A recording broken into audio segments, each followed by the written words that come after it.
اور حضرت صدیق اکبر رضی اللہ تعالی عنہ آپ کو کئی اعتبارات سے جمیع صحابہ کرام میں منفرد شان حاصل ہے۔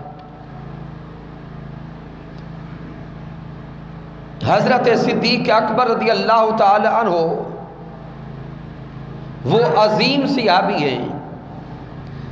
کہ جن کی 4 نسلوں کو شرف صحابیت نصیب ہوا ہے۔ حضرت صدیق اکبر رضی اللہ تعالی عنہ خود صحابی،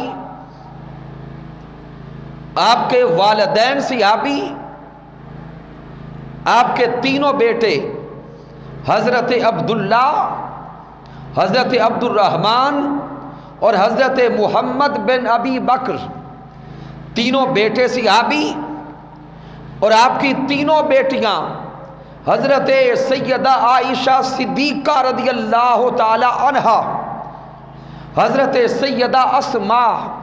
اور حضرت سیدہ ام کلثوم رضوان اللہ تعالی علیہم اجمعین، تینوں بیٹے بھی صحابی، تینوں بیٹیاں بھی صحابی، اور آپ کے پوتے بھی صحابی اور آپ کے نواسے بھی صحابی۔ تو اس اعتبار سے بھی حضرت صدیق اکبر کو یہ منفرد شان نصیب ہو گئی۔ پھر سامعین محترم، ایک اور جہت بڑی لطیف ہے کہ آقا علیہ الصلوۃ والسلام کے اگر جمیع صحابہ کرام کو دیکھیں، ہر صحابی شان والا، ہر صحابی مقام و مرتبہ اور رفعت والا ہے، لیکن کسی صحابی کی صحابیت کی خبر ہمیں زبان مصطفیٰ سے ملی، کسی صحابی کی صحابیت کی خبر دیگر صحابہ کرام کے فرمان سے ملی، بعض صحابہ کرام کی صحابیت کا پتہ کتب تاریخ سے چلا، لیکن جمیع صحابہ کرام میں فقط ایک صحابی حضرت صدیق اکبر ایسے ہیں کہ جن کی صحابیت کا اعلان خود رب کائنات فرما رہا ہے۔ اذ یقول لصاحبہ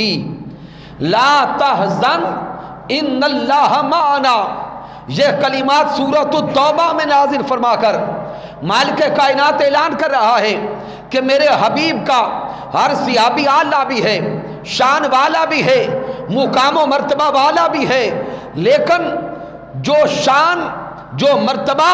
اور جو انفرادیت و امتیاز حضرت صدیق اکبر کو حاصل ہے، شاید وہ کسی دوسرے صحابی کو حاصل نہیں ہے۔